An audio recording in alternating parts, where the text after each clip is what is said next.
E reação inflamatória, principalmente no intestino, ela é ruim pensando em desempenho, digamos assim, porque o organismo acaba redirecionando toda a sua prioridade metabólica para a sobrevivência, para as defesas, né? Então ele direciona aminoácidos, ele redireciona energia e tempo também, digamos assim, para estimular as defesas e ele interrompe a deposição de proteína muscular.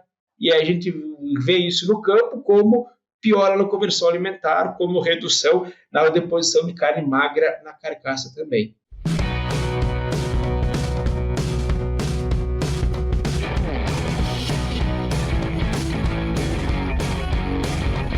Olá, sejam todos muito bem-vindos para mais uma edição do nosso Suinocast.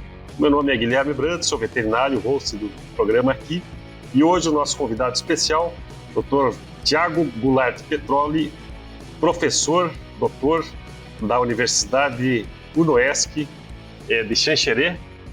Um convidado interessante, porque nós vamos falar aqui de nutrição animal, nutrição da suinocultura.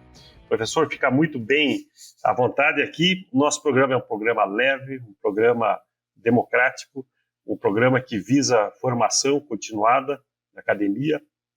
Eu sempre falo que os nossos assistentes aqui são alunos, são produtores, são professores, são futuros alunos, futuros produtores, os filhos dos nossos produtores, né? E os consumidores, e eu sempre chamo muita atenção, os não consumidores da proteína, e é uma responsabilidade grande para nós também tentar envolver toda essa cadeia.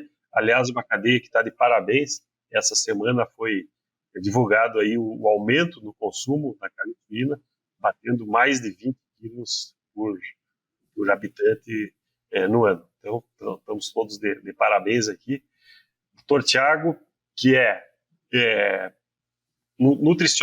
zootecnista, nutricionista, com mestrado e doutorado nas universidades de Viçosa e na Unesp, e formado na UDESC, né? E hoje professor da UNOESC. Fica bem à vontade, Thiago, para a nossa conversa. E antes de começar, tu está aí no oeste de Santa Catarina, num polo formador de pessoas e num lugar de grande produção de suínos e aves, né? Eu tive a oportunidade de trabalhar também no oeste catarinense. E eu gostaria, uma curiosidade inicial, eu fiz aqui a tua introdução formal, eu gostaria que o Thiago se apresentasse por ele mesmo, da onde que veio o Thiago, da onde o interesse pelos animais, o interesse pela zootecnia, como chegou a essa carreira e hoje como professor formando pessoas, né?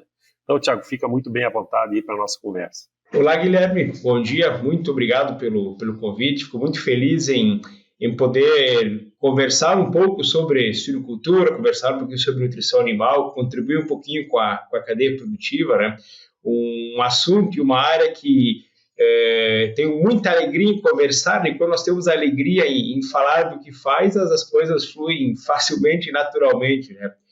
Eu tive um estímulo para entrar nessa linha de pesquisa, nessa linha de trabalho, né? Muito pela região onde estou inserido, né? Hoje aqui o oeste de Santa Catarina talvez é o maior polo de concentração de suínos, né, do país, da produção. Então, eu acompanhei desde a minha infância, meus familiares foram produtores de suínos, o meu pai também é zootecnista, também é professor, então eu tive muitas influências dentro de casa e muito próximo da casa também, né, que me fizeram seguir por essa área, né. Então, eu acabei cursando zootecnia na UDESC de Chapecó, aí fui para as pós-graduações, né, mestrado e doutorado em Viçosa e em Jaboticabal, e aí depois tive a felicidade de conseguir voltar aqui para a minha região de origem, né, para poder atuar e contribuir na formação de novos profissionais na universidade e também poder desenvolver a região, né, gerando profissionais do mercado, gerando pesquisas, tentando trabalhar com novas tecnologias, novos desenvolvimentos para melhorar a cadeia suinícola aqui da nossa região. Eu fico muito feliz por essa oportunidade de estar comentando um pouquinho com vocês também. Legal. A Ypra é uma empresa farmacêutica multinacional focada na prevenção e no diagnóstico, utilizando a pesquisa e a inovação como base para seus conhecimentos e desenvolvendo produtos com excelência, credibilidade e otimismo. Ypra, construindo imunidade para um mundo mais saudável. Como que é o nome do teu pai, Thiago? Osmar Petroli. Que bom que teve essa sucessão. Já estou escutando aí atrás que vai ter sucessão também. Ah, sim, já quase tive uma invasão aqui, cara. Foi no detalhe. É a família participando, né? Que legal que tem essa... Eu falo que são as pessoas de pé sujo, mas a gente não pode falar que é o pé sujo, porque é uma atividade que trabalha com muita limpeza, né? Mas as pessoas que vêm da produção, que participam, né? E que tem esse gosto e que, felizmente, continuam e de uma maneira de ensinar as pessoas e repassar a nossa cadeia. Muito, muito legal saber dessa trajetória. E vamos lá, então tu é bem sabedor não só da academia, mas das dificuldades, dos desafios, vamos chamar assim, da nossa cadeia, né? E colocando aí numa área específica da nutrição, quanto dinheiro passa pela nutrição, né? quanto que move toda a cadeia e a importância que a gente tem em discutir o assunto. E eu já começo aqui, eu sempre associo as questões da nutrição com as questões de sanidade também, né, Thiago? Eu já fui extensionista e eu sempre falava para os nutricionistas, se o problema não é a ração, o problema é a sêmen, né? Nunca é manejo.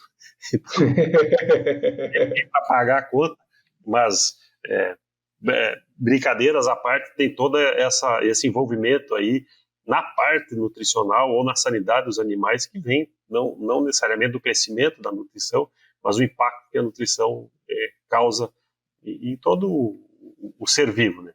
Então eu gostaria, Thiago, que a gente pudesse uma discutida aqui na questão de saúde intestinal, né? Aonde, não necessariamente no desenho da nutrição, né? Mas qual que é o impacto geral quando a gente fala em saúde intestinal? A gente sabe da importância que tem todo o trato digestório, né? No desenvolvimento do animal, e nada melhor que um professor para nos dar uma aula aqui de todo esse impacto. Eu sempre lembro do desafio do leitão ao ser desmamado, né? Um ser vivo aí que está no conforto da mãe, no leite quentinho, no convívio aí com os seus irmãos, e vai para um ambiente, para ele, hostil, né? Por melhores que sejam as instalações hoje de creche, é um ambiente hostil, perde tem a troca do substituto do leite por uma ração, até por uma coisa que é nova para ele, né? Tá aí se desenvolvendo o sistema digestivo, a questão imunitária que ainda está em desenvolvimento, tem a disputa com os outros animais, tem toda a questão da água, mas não sou eu que vou falar aqui, né? Mas tem toda a questão da água, enfim, um prato cheio aí para nos dar uma aula, Thiago. Fica à vontade que tu tá com o giz na mão aí. Não, sem dúvida. Sabe que, diante de toda essa introdução que você trouxe, me lembrou muito uma das minhas falas que eu inicio sempre quando eu trabalho com os alunos da disciplina. Eu falo que o nosso papel hoje, queira ou não, é transformação de milho e farelo de soja em carne, né? Pensando no nosso papel enquanto fornecedor de proteína animal para a população, né? Nós temos um papel muito importante enquanto produtores rurais, enquanto produtores de suínos, para fornecer uma fonte de proteína nobre, barata e que consiga manter a cadeia produtiva e a cadeia econômica do país como um todo, né? Hoje eu vejo que a carne suína ela é fundamental não só em termos nutricionais, né, para a população, mas em termos econômicos, porque é uma das opções mais baratas. Hoje ela é praticamente mais barata que a carne de frango, né, que historicamente sempre se dizia que a carne de frango era a proteína mais barata de origem animal para a população. E se nós pensarmos hoje que a nutrição ela corresponde em torno de uns 70% a 75% do custo de produção de qualquer sistema produtivo, a gente consegue pensar que todo o capital de giro de uma empresa, se nós fizermos uma conta dos 100% desse capital, 75% dele passa pelo tubo digestivo dos animais. Então, hoje, fazendo um exemplo hipotético, uma empresa que movimenta R$1 bilhão por semestre, por exemplo, desse 1 bilhão, em torno de 750 milhões de reais vai estar passando pelo tubo digestivo dos animais. Eu brinco com os alunos, é melhor fazer um seguro contra um incêndio no abatedouro ou fazer um seguro investindo em saúde intestinal? Eu vejo que a saúde intestinal acaba que monetariamente ela impacta mais, porque muito do capital de giro da agroindústria passa por ela, né? E nós temos, por mais que o intestino não é considerado um corte comestível, um corte da carcaça, por exemplo, mas é ele que é a primeira barreira que vai propiciar a transformação dos alimentos, né? Vamos considerar a base milho e farelo de soja em carcaça, em proteína de origem animal. Então, é fundamental, é imperativo hoje que em qualquer programa nutricional se trabalhe com os preceitos e garantia da saúde intestinal. Hoje, até pouco tempo atrás, as linhas de raciocínio se trabalhavam muito em substituir antibióticos, em diminuir pressão microbiana, em conservar a altura de velocidade intestinal. Hoje nós estamos indo já para nutrições muito mais específicas, né? Pensando em fornecer nucleotídeos para melhorar o desenvolvimento dos enterócitos intestinais, pensando em fazer mapeamento genético da população da microbiota intestinal presente, né? Verificando expressão gênica, trabalhando com identificação de espécies por sequenciamento de DNA, pensando em nutrição específica para os nutrientes presentes na microbiota. Então, hoje, se compensa, se já tem ideias, já tem pessoas trabalhando nisso, é sinal que economicamente é viável, né? A gente sabe que hoje a ciência, a pesquisa, ela não pode ser separada da indústria, não pode ser separada da economia. Então, na prática, se pesquisa o que é lucrativo ou o que futuramente resolverá algum problema. E a saúde intestinal é algo que vai ser, vou usar talvez a palavra eterna, né, mas vai ser algo que sempre temos que trabalhar, né? O intestino é um órgão que corresponde aí a talvez 5%, 6% do peso corporal do animal, mas ele tem uma demanda energética de mais de 20% da energia de mantença diária. Então, é sinal que isso em condições normais, quando não há nenhum desafio, uma necessidade de uma reação inflamatória, de uma ativação do sistema imune, por exemplo, né? Então, isso fará com que as exigências se aumentem ainda mais ligados à demanda do intestino. Então, hoje a gente observa que o intestino é um órgão muito importante, é a nossa primeira ferramenta de transformação de milho e farelo de soja em carcaça. Eu já lanço tal desafio que a segunda ferramenta que nós temos que começar a estudar melhor se chama fígado, porque hoje nós pensamos no caminho dos nutrientes, né? Do alimento para o intestino, do intestino para o fígado, via corrente sanguínea, claro, né? E depois do fígado, o seu depósito na carcaça. Então, se fala muito sobre o intestino, porque, claro, os impactos são maiores, ainda é algo mais visual ou mais entendível, porque com análises fáceis, nós conseguimos monitorar muita coisa do que está acontecendo no intestino, da saúde intestinal, se há algum desequilíbrio em microbiota, alguma coisa que esteja afetando o desempenho, né, ligado a isso. Mas o fígado a gente ainda explora muito pouco, e ele tem uma necessidade muito grande, né? Se nós pensarmos daqueles 75% do capital de giro que eu mencionei há pouco, que vai para o intestino, e se nós tivermos uma dieta aí, vamos fazer uma situação hipotética, 80% de digestibilidade, nós teremos os 80% do capital de giro que é nobre, que é o perfeito, que é o bom, que é o absorvível, que vai para o fígado. E o fígado deverá trabalhar também com esse capital de giro.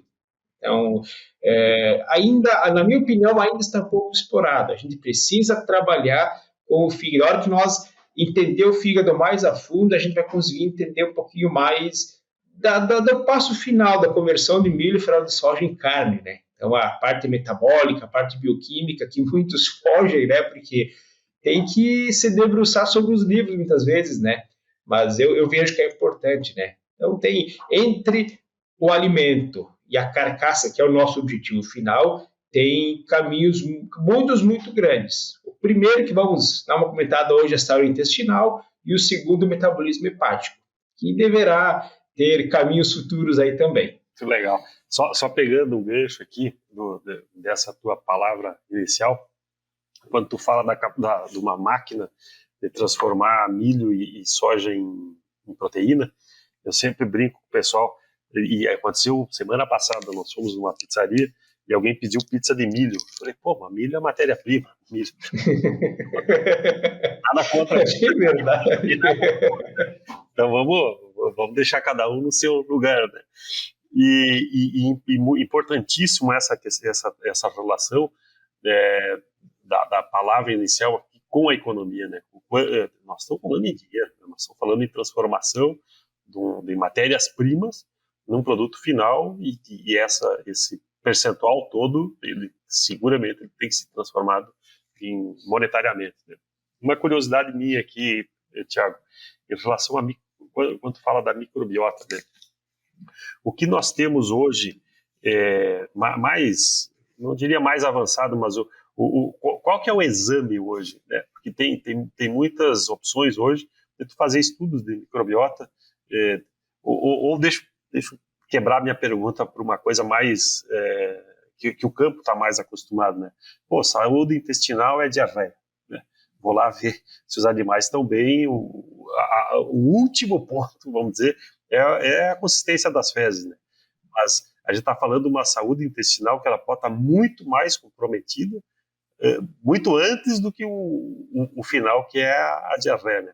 O animal que está com desconforto intestinal, o animal que está com uma má absorção, o animal que está com uma inflamação. Então, se tu puder nos dizer assim, pô, o estudo da microbiota, né? Em termos práticos, e aí eu sei que tu vai entrar no que existe hoje, né? Em relação aos componentes aí nutricionais ou da própria nutrição que possam ir especificamente na formação de uma microbiota mais produtiva, se dá para se dizer assim. Perfeito. Hoje sua abordagem ela foi perfeita. É o que se observa hoje no campo. É muito diarreia, e diarreia eu vejo que ela é um sintoma. Ela não é o problema em si. Diarreia é o sintoma de que algo está errado no intestino. O intestino está se defendendo contra esse problema com a diarreia, que a diarreia nada mais é do que tornar o bolo digestivo mais liquefeito para que ele saia do corpo o mais rápido possível e tente eliminar o agente que está causando a injúria, né, e tudo mais. E hoje nós temos talvez um contraste entre o que é feito no campo e o que é feito na academia. Eu vejo que é muito mais por causa dos custos, né? Que hoje um custo para uma análise um pouco mais aprofundada, ele é um pouco mais elevado, e também devido ao número, à população de animais que nós temos hoje nas granjas, para ter uma coleta de amostras com N representativo, isso acaba encarecendo ainda mais o processo, né? Com respeito a isso, nós temos uma primeira linha de raciocínio, que é a linha da microbiota propriamente dita. Então, é possível fazer contagem de mesófilos totais e contagem de enterobactérias, né, que já dá um norte de como que está o status microbiano. Então, a ideia sempre é reduzir contagem bacteriana total, né? Claro que essa é uma análise inicial, porque ela nos diz em que pé que está a colonização intestinal, numericamente apenas, né? Então, não nos dá diagnósticos mais precisos, né? Existe muitas vezes a necessidade de fazer a identificação de alguns agentes em específico, né? E muitos deles são análises que o resultado é presença ou ausência, né? E só que essa ausência ela não é o zero, né? A análise da ausência é quando tem uma contagem log abaixo do limiar que cada cepa ou cada metodologia determina, né? Então já é um avanço, mas ainda fica um pouco mais limitado, né? Hoje, o que é que se tem de mais moderno? Então, fazendo a coleta do conteúdo fecal, também algumas vezes a eutanásia de alguns animais, fazer coleta de conteúdo ileal, que é um pouco mais representativo a nível do intestino delgado, né? E fazendo o sequenciamento e expressão gênica dos micro-organismos lá presentes, é uma forma.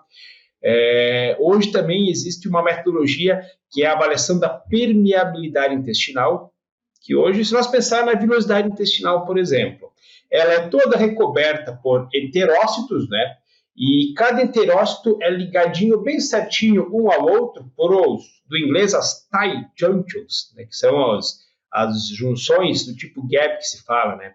Que essas junções estão ali para deixar que nada passe entre os enterócitos. Quando há um desafio intestinal, quando há uma redução na qualidade da mucosa, por exemplo, essas junções ficam flácidas e abrem-se microespaços entre os enterócitos e começam a entrar coisas que não deveriam. Então, moléculas grandes, micro-organismos podem entrar por aí e tudo mais, né? E existe uma forma, uma análise laboratorial para fazer justamente esse diagnóstico, para ver se a permeabilidade intestinal está comprometida. Então, existe um reagente que é adicionado na alimentação dos animais, dali um tempo coleta-se o sangue e manda para o laboratório. Se o reagente for encontrado no sangue, é sinal que a permeabilidade está comprometida, né, que passou mais do que deveria, porque esse reagente é uma molécula grande, que ele não é indigestível e não passaria pelo interior do enterócito, que é a forma correta de ocorrer a absorção. Então, ele passou entre os enterócitos, por essas junções que ficaram flácidas, que não deveriam estar acontecendo. E aí é um diagnóstico para dizer que a qualidade intestinal está comprometida, né? Existem também alguns indicadores indiretos, então são indicadores metabólicos ligados à reação inflamatória. Então são as proteínas de fase aguda, por exemplo, né, a aptoglobina, a proteína C reativa, né, são alguns indicadores que a gente consegue perceber que está havendo uma reação inflamatória. E reação inflamatória, principalmente no intestino, ela é ruim pensando em desempenho, digamos assim, porque o organismo acaba redirecionando toda a sua prioridade metabólica para a sobrevivência, para as defesas, né? Então, ele direciona aminoácidos, ele redireciona energia e tempo também, digamos assim, para estimular as defesas, e ele interrompe a deposição de proteína muscular. E aí a gente vê isso no campo como piora na conversão alimentar, como redução na deposição de carne magra na carcaça também. E sabe que pensando nessa questão de microbiota, nós sempre pensamos na saúde do leitão, principalmente na creche. O leitão de creche é o animal mais desafiado nesse sentido, né? Então, hoje o campo, as indústrias já usam muitos aditivos nas dietas, por exemplo, para reduzir essa pressão entérica, né? Pensando com ácidos orgânicos, óleos essenciais, enzimas que acabam digerindo alimentos, ou melhor, nutrientes indigestíveis, né, que poderiam ser substrato microbiano, então também se enquadra nisso. Agora, recentemente, o pessoal tem trabalhado com outro viés. A indústria está preocupada hoje com a qualidade microbiológica no frigorífico. A planta, a unidade processadora das carcaças hoje está sofrendo com desafios. E aí, o que é que o campo está pensando hoje para ajudar a indústria? Bom, eu preciso levar uma carcaça, levar um lote de animais com a menor carga microbiana possível, já não pensando mais no desempenho, não pensando mais no campo, mas pensando em evitar ou diminuir a pressão microbiana lá na planta fabril, lá na unidade frigorífica. Então, o pessoal tem trabalhado com protocolos pré-abate, com doses de choque, que eles acabam chamando, né? Então, níveis elevados, alguns aditivos que consigam causar uma pressão entérica grande, que diminua a carga microbiana entérica, né? Hoje, os ácidos orgânicos, em algumas formas microencapsuladas, é o que mais tem entrado nesse viés, né? Uma dose alta, pensando em reduzir carga microbiana de forma de choque, digamos assim. No campo, a gente vai ver pouca diferença em desempenho. Isso não é algo que vai... uma dose de 1 kg por tonelada versus 3 kg por tonelada, no campo a gente vai ver pouca diferença. mas a ideia é levar lotes de animais para o frigorífico com uma menor carga microbiana, e tem funcionado bem. Tem algumas informações bem interessantes nisso. Então, acaba que a saúde intestinal, ela afeta o desempenho no campo, ela afeta a lucratividade vamos chamar de fomento do campo, né, pelo desempenho, pela conversão alimentar, por aquele detalhe que falamos de todo o custo, o capital da empresa que é direcionado via alimentação, que passa pelo tubo digestivo dos animais. E a gente está percebendo também que se nós pensarmos na saúde intestinal como uma forma de reduzir pressão microbiana no abatedouro, também está dando certo, também consegue se reduzir. Então, é o olhar end-to-end, né, para os dois extremos da cadeia produtiva e tomar decisões que afetem todos os pontos. Interessante, interessantíssimo. Bom, falamos do desmamado, falamos do terminado, falamos já do gancho lá no frigorífico, aí tem uma categoria dupla, né? Tem a categoria fêmea gestante, né? Que a gente quer que ela mantenha o seu score corporal e mantenha a sua prolificidade alta e com relativo baixo consumo, e a parte da lactante, que a gente queira que ela coma bastante, né, para que leite, né. Então, se tu puder nos dar esse teu olhar de saúde intestinal ou saúde, a nutrição associada à saúde, para essa categoria tão importante, né, que vai ficar lá 6, 7 partos dentro de uma granja, passando uma sequência muito grande de leitões, cada vez um número maior de leitões. Exato. E hoje é um dos grandes desafios da suinocultura, sem dúvida alguma, seguindo essa linha de raciocínio que você puxou o gancho agora. Nós temos uma fêmea que uma parte da vida nós temos que controlar o seu consumo, que é a gestação, e de repente, do nada, ela vai para a lactação e nós precisamos maximizar o consumo. São dois extremos no mesmo animal, no mesmo ciclo produtivo, se chamarmos um ciclo de parto, né, a gestação e a lactação como um ciclo, né, nós temos os dois extremos ligados aí. Eu acho fantástico o melhoramento genético que vem ocorrendo ao longo dos últimos anos, inclusive, né, que nós conseguimos observar fêmeas hiperprolíficas e com consumo relativamente baixo na lactação, né, na gestação.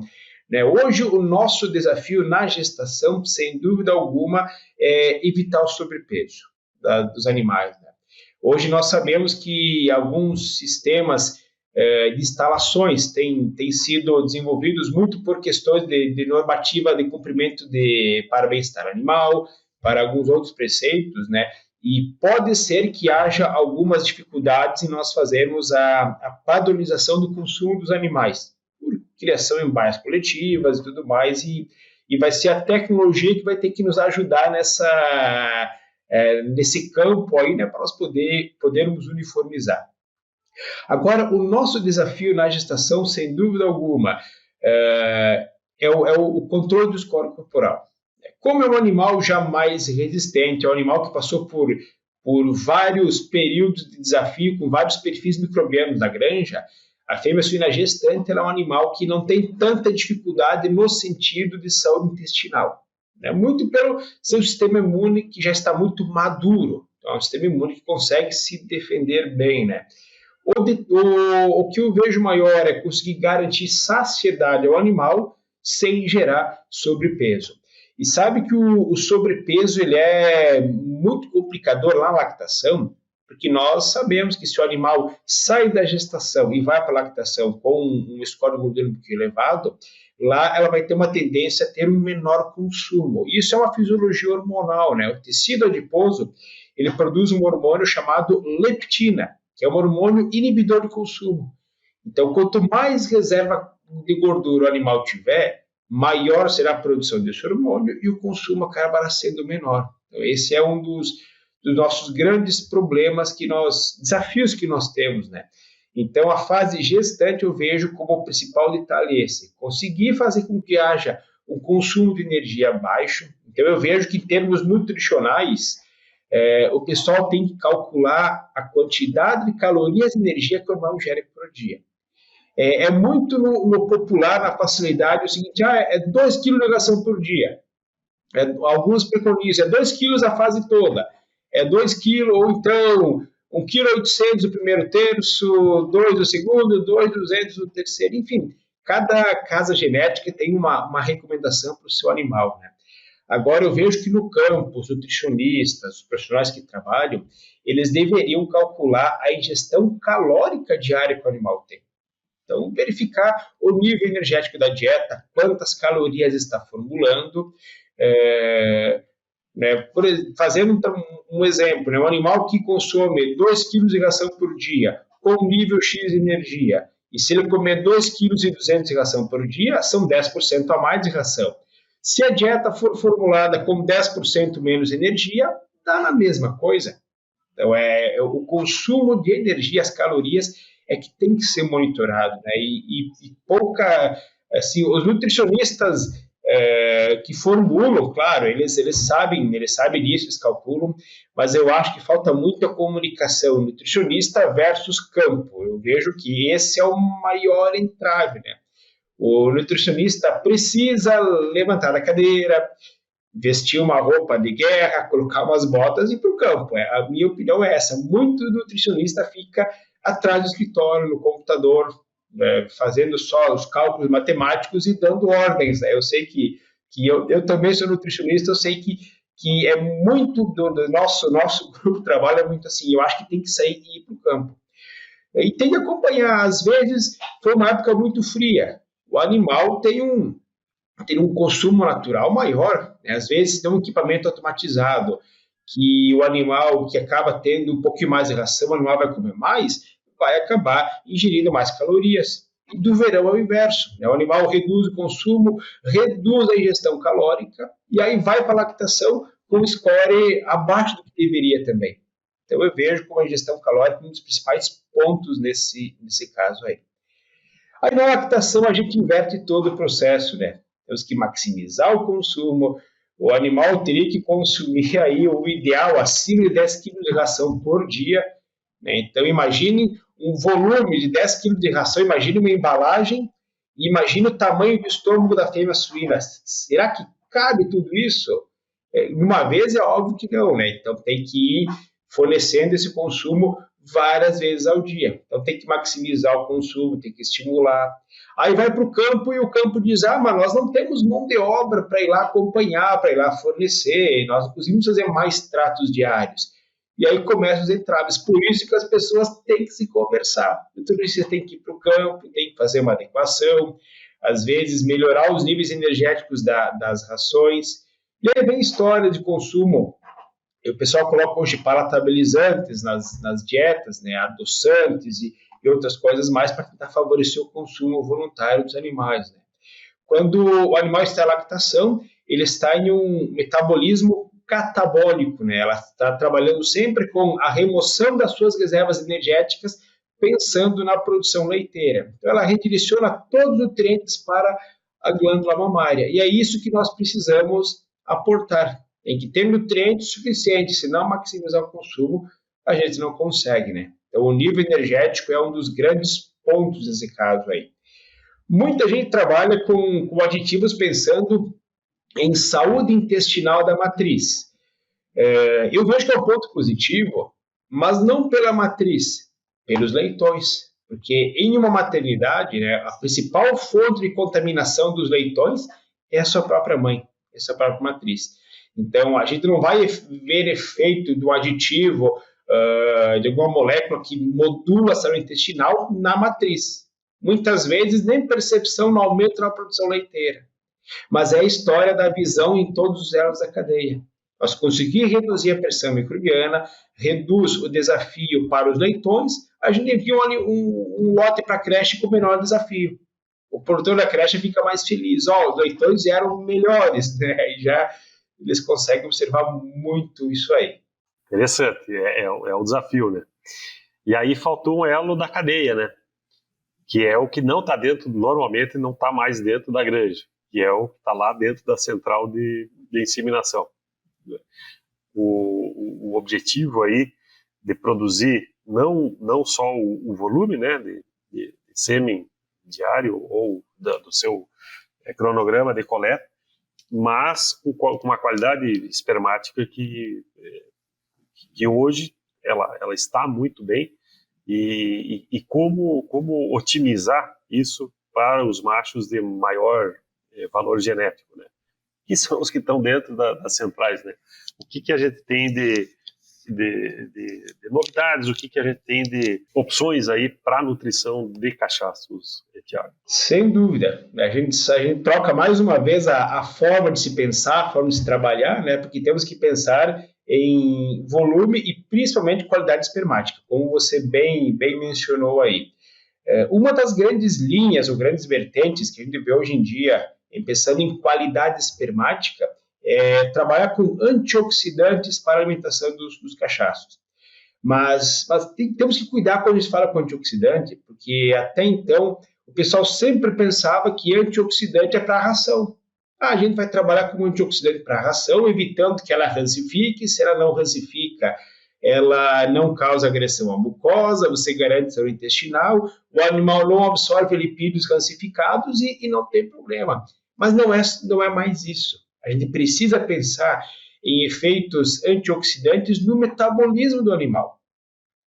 Hoje, pensando nos componentes do sêmen, eles são altamente susceptíveis à oxidação. E hoje nós temos ferramentas para adicionar na dieta dos animais, pensando como antioxidante fisiológico, que estimula a produção das enzimas antioxidantes, né, dos sistemas enzimáticos, né, ligados à catalase, superóxido dismutase, glutationa peroxidase, né, e também moléculas que são nutrientes que têm efeito antioxidante propriamente dito.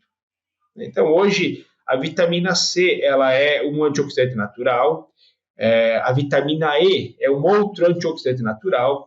Existem muitas moléculas do grupo dos polifenóis, né, oriundos dos extratos herbais, então já tem inúmeras moléculas já descritas na literatura que exercem efeito antioxidante. O próprio mineral selênio é um mineral estimulador das enzimas digestivas. Então, não existe ali talvez mais de 10 moléculas ou nutrientes no mercado que já se existe em descrição e que melhora efeito antioxidante e melhora a qualidade espermática. Eu já vi isso tanto em cachaço e até em sêmen de galos reprodutores também eu já vi dados como esse, né? Então, eu penso que estamos trabalhando com material extremamente perecível, que é o sêmen. Não sei se existe outro material tão perecível quanto na cadeia produtiva animal.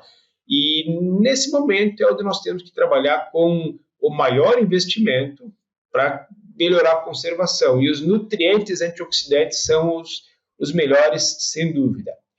Claro que hoje também nós temos um desafio da qualidade microbiológica dessas doses inseminantes, né? Hoje, muitas indústrias ainda usam os antibióticos na dose inseminante para evitar disseminações e tudo mais, né? Ao nós reduzirmos carga microbiana dos animais, a gente consegue trabalhar também com a fabricação de doses sem o uso dos antibióticos na manipulação da dose.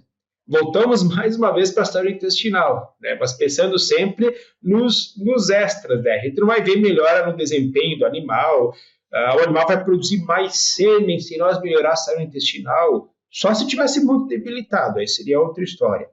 Mas reduzindo carga microbiana, mais uma vez, a gente resolve os elos seguintes da cadeia, né? Tentar evitar a utilização de antibiótico nas doses, né?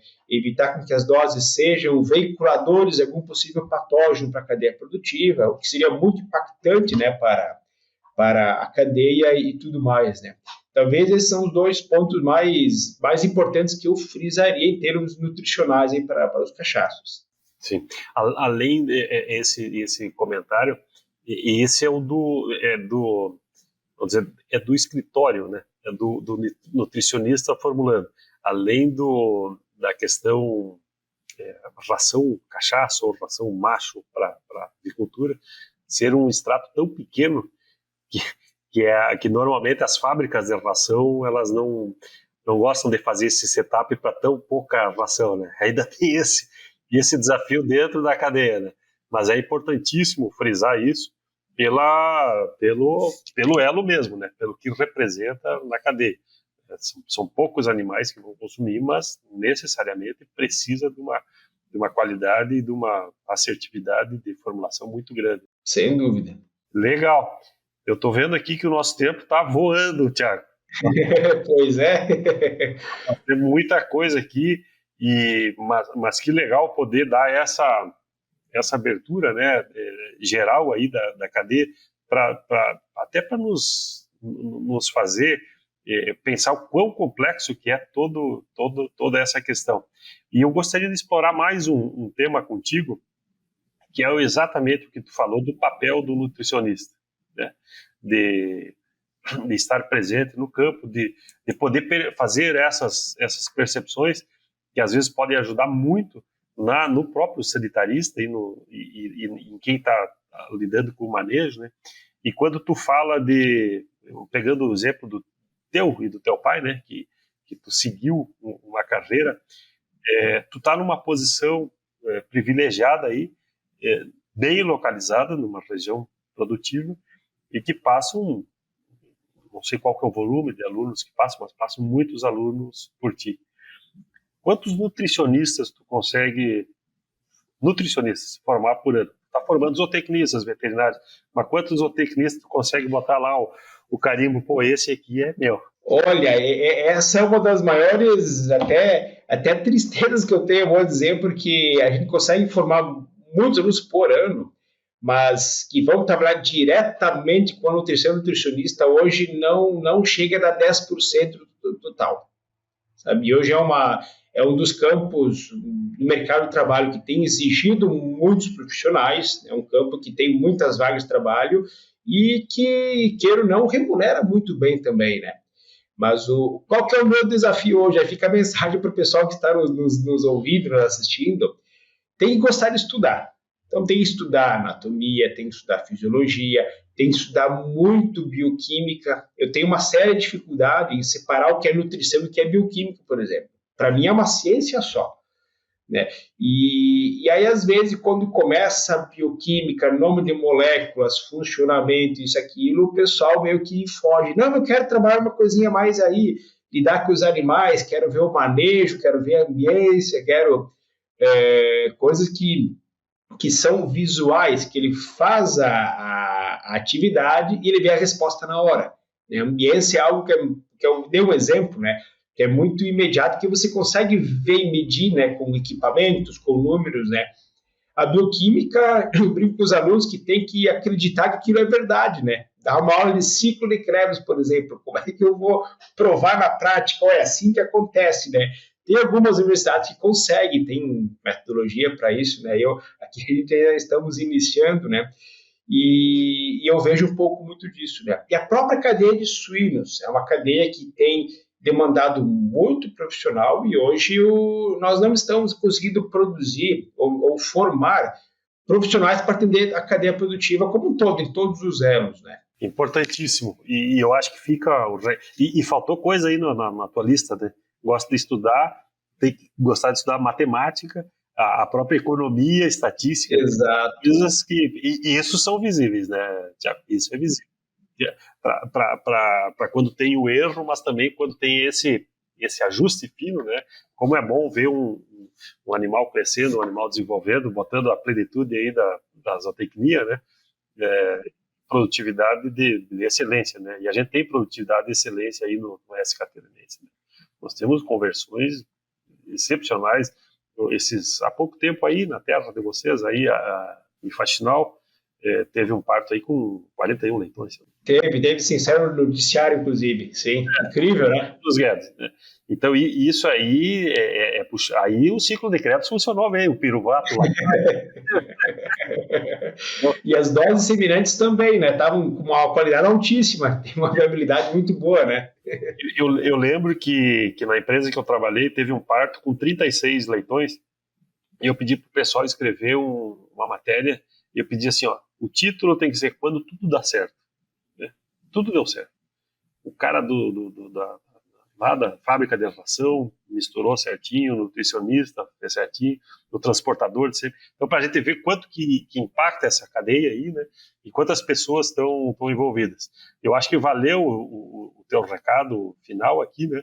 Para quem estiver escutando, tem emprego, tem um campo gigante para quem está se formando, né?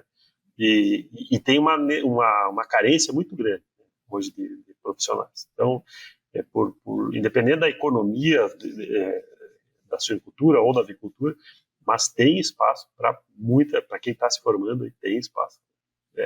Vamos direcionar, vamos escutar professores aí que estão falando que é verdade e acontece mesmo, né?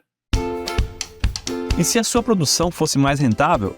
As tecnologias nutricionais da Alltech potencializam a produtividade dos suínos de forma sustentável e maximizam a rentabilidade do seu negócio. Acesse nosso site www.alltech.com.br e saiba mais. Te agradeço aí, Thiago. Muito boa a nossa conversa. Está chegando ao fim aqui, né? E eu gostaria que tu desse a palavra final aí de encerramento para a nossa conversa. Eu acho que a gente conseguiu atingir o nosso objetivo da saúde intestinal da cadeia toda, né? Até a indústria, né? Até a indústria que tu fez o teu comentário. Não, perfeito. Gostaria, claro, de agradecer ao convite, fico muito feliz em poder conversar e poder disseminar um pouquinho das informações que a gente consegue obter ao longo do nosso tempo de trabalho aqui, né? Vejo que esse trabalho que vocês têm é um trabalho valoroso, é um trabalho que consegue disseminar informação, conhecimento técnico em forma lúdica, em forma informal. Eu tenho certeza que tem uma valorização muito importante para quem está nos ouvindo aí, para a cadeia produtiva, para os profissionais que querem aprender como um todo aí, né? Como encerramento, talvez, do assunto mais técnico, digamos assim, né? Então, temos que pensar que é importante pensar a saúde intestinal em questão econômica, em questão de bem-estar animal, né? Em questão de valorização da cadeia produtiva e do produto como um todo, né? Hoje é impossível se trabalhar sem levar esses precedentes, esses conceitos, né? Lembrar também que existe um fígado que está aí na sequência, que temos que começar a criar toda uma linha de estudos sobre ele também, né? Evoluir um pouquinho mais no processo, né? E também pensar que precisamos de profissionais completos, aptos, né, formados para atender a demanda da nossa cadeia produtiva suinícola, que ela é fundamental para a economia do país, ela é fundamental para a população, pensando em oferecer um produto de altíssima qualidade e com parâmetros nutracêuticos muito importantes para a saúde da população. Hoje, a carne suína é uma das mais saudáveis que existem para a população consumir, né? E todos nós, profissionais da cadeia produtiva, temos uma importância e um papel fundamental para garantir isso para todos. Muito bem.